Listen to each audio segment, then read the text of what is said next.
Hello guys, welcome back to my channel. आज की video में मैं आपको इस कुर्ती को बनाना बताने वाली हूँ। ये जो पूरा कोट सेट है ये आजकल काफ़ी ज़्यादा ट्रेंड में है। तो इसके लिए सबसे पहले मैंने ये फैब्रिक लिया है। ये करीब 4.5 मीटर है, तो साइज़ जो है वो एल ही है, तो ये आराम से इसमें बन जाएगा। लेकिन बस मैं इसको स्लीव्स के साथ बनाने वाली हूँ, कट स्लीव का नहीं बनाने वाली हूँ। वो मैं किसी दूसरी वीडियो में कट स्लीव का भी बनाकर दिखाऊंगी। उसमें जो मेथड है वो थोड़ा सा चेंज होगा। तो अब मैं आपको इसकी लेंथ दिखा देती हूँ। मैं इसकी लेंथ रखने वाली हूँ 42। तो नीचे से फोल्डिंग होगा और ऊपर से ½ इंच जाएगा, तो 1 इंच मैंने एक्स्ट्रा ले लिया है। और अब आपने कपड़े को इस तरह से डबल फोल्ड करके बिछाना है और ओपन वाली साइड जो है वो अपनी तरफ रखनी है, बंद वाली साइड दूसरी तरफ रखनी है। तो जहाँ से ओपन है ना, वहाँ से 1.5 इंच पर मार्किंग करते जाना है इस तरीके से। यहाँ पर पूरे में इस तरीके से मार्किंग कर देनी है। और ऊपर से भी ये जो कपड़ा आड़ा टेढ़ा जा रहा है ना, उसको भी मार्किंग से सीधा कर लेना है इस तरीके से। तो अब यहाँ पर इसका शोल्डर लेना है। जो भी मार्किंग होगी ना, अब इस लाइन के आगे आगे ही होगी। तो शोल्डर इसका लिया है 7 इंचज़, ½ इंच डाउन किया है। और 7.5 इंचज़ मैंने इसका आर्म होल लिया है और इस मार्किंग को सीधा कर देना है और इस तरह से एक एल शेप बना लेनी है। और अब यहाँ पर इसकी बाकी की मार्किंग होगी। तो इसकी जो कमर की मार्किंग है वो 7.5 इंच पर आएगी और जो वेस्ट हिप की मार्किंग है वो आएगी 15.5 इंचज़ पर। और यहाँ पर इसकी जो चेस्ट है वो है 9.25 इंच, वेस्ट है 8.5 इंच और जो हिप है वो है 9.5 इंच। आप सिर्फ एक बार इसको इस तरह से मार्क कर लीजिए। आप चाहें तो इसको स्ट्रेट भी बना सकते हैं। एक मैं स्ट्रेट भी बनाने वाली हूँ, उसकी वीडियो मैं आपके लिए अपलोड कर दूँगी।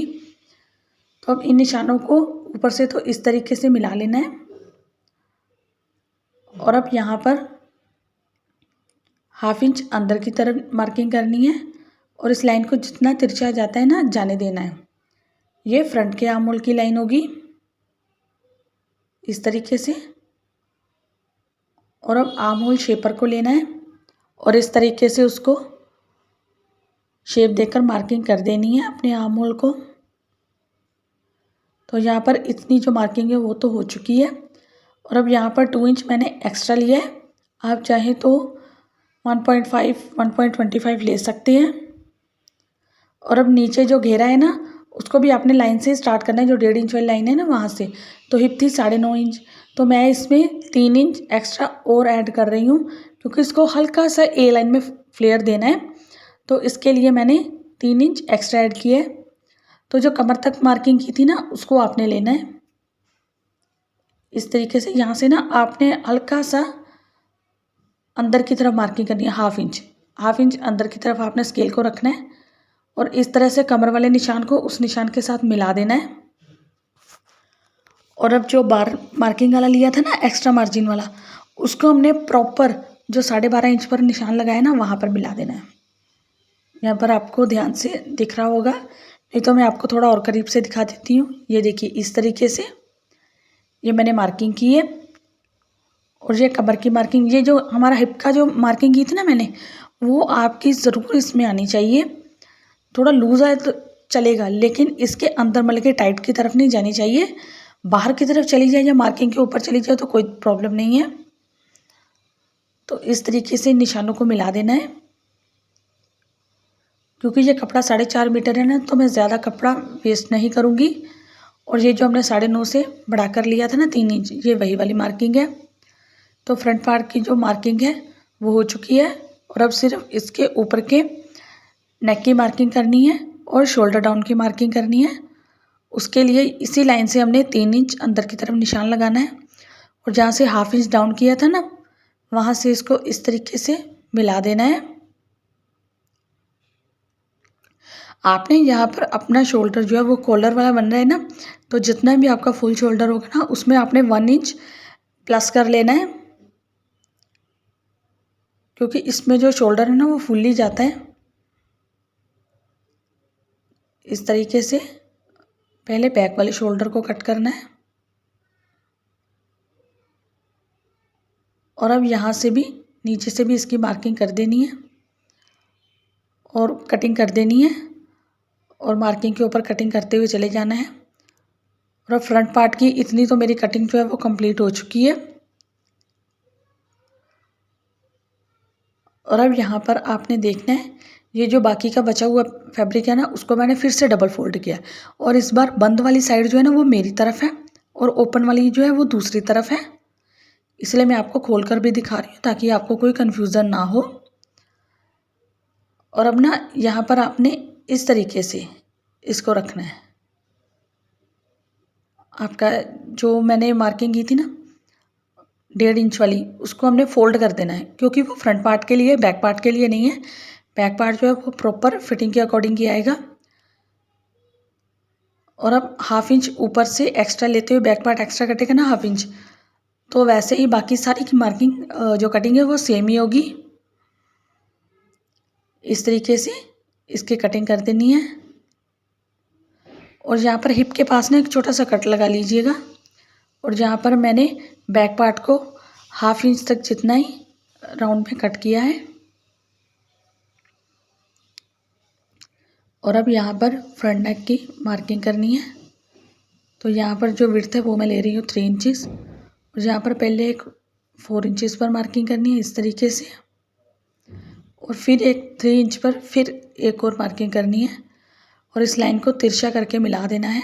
3 इंच वाली को 4 इंच वाली के साथ मिलाना है तिरछे में। ये मैं बिगिनर्स के लिए स्पेशली बता रही हूँ, क्योंकि उनको शेप देने में काफ़ी प्रॉब्लम होती है। या तो ज़्यादा छोटा हो जाता है या फिर ज़्यादा बड़ा हो जाता है, ब्रॉड हो जाता है, तो वो वाली फिटिंग और फिनिशिंग नहीं आ पाती है। तो ये फ्रंट वाला गला भी कट चुका है। तो ये मैंने ना प्लाजो कट किया हुआ है। इसकी वीडियो ऑलरेडी मेरे चैनल पर अपलोडेड है कि इसके जैसे सेम था, मेजरमेंट भी सेम ही थी।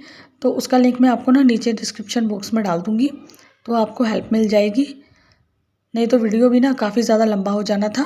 तो मैं सिर्फ आपको कटिंग करके बता देती हूँ कि इसके बचे हुए कपड़े को मैंने कैसे कट किया है या किस तरह से यूज़ किया है। तो इसके लिए सबसे पहले मैंने प्लाज़ो को जो है वो कट कर लिया है।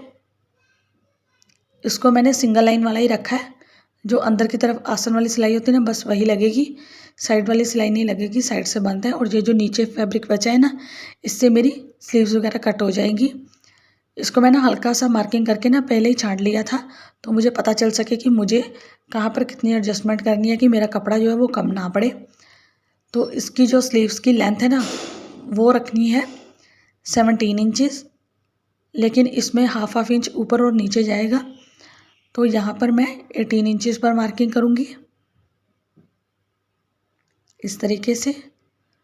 दूसरी साइड से भी 18 इंचेस पर, और इस लाइन को सीधा करके मिला लेना है इस तरह से। और अब यहाँ ऊपर से हमने 3 इंच का डाउन देना है। इसका भी ना हिसाब होता है, आप सीधा 3 इंच में दे दिया करें। कभी राउंड नेक है या नेक छोटा है या कॉलर वाला है, तो उसमें ना इसको भी एडजस्ट करना होता है, कहीं कम देना होता है, कहीं ज़्यादा देना होता है। तो यहाँ से अब मैं 5.5 इंच पर एक मार्किंग करूँगी और एक मार्किंग 11.5 इंच पर आएगी। और जो इनका बाइसेप है ना वो है 14 इंचेस, तो 7 इंचेस पर मार्किंग कर देनी है। और 11.5 इंचेस पर इसकी करनी है 6 इंचेस पर मार्किंग। आप ना 2-3 जगह से मार्किंग लिया कीजिए जब भी आपने स्लीव किसी की बनानी हो।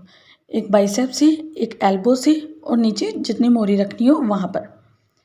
और यहाँ पर इनकी जो मोरी है वो है 4.5 इंचेस, लेकिन यहाँ पर मैंने जो है इसको 2 इंच एक्स्ट्रा लिया, क्योंकि मैं इसको हल्का सा ए लाइन में शेप देने वाली हूँ इसीलिए।